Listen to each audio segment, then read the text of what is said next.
Hi, welcome to Tech Tricks tutorial. Today we are going to show you how to change your birth date on Pinterest. It's a step-by-step beginner guide for everyone to follow easily, and if you find this tutorial helpful, please don't forget to hit the like and subscribe button. Now let's get right into it.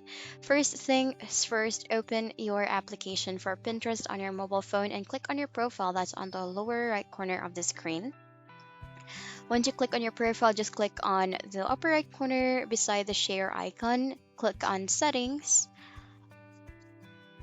and then go to your personal information and just click on the arrow icon. When you click on it, you will be able to see your birth date. Just click on it, and here you will be able to modify or change or update your birth date to the correct one. Once done, just click on update, and your birth date will now be successfully updated here on your Pinterest account. And there you have it. That's the end of the video. Thank you for watching. Bye.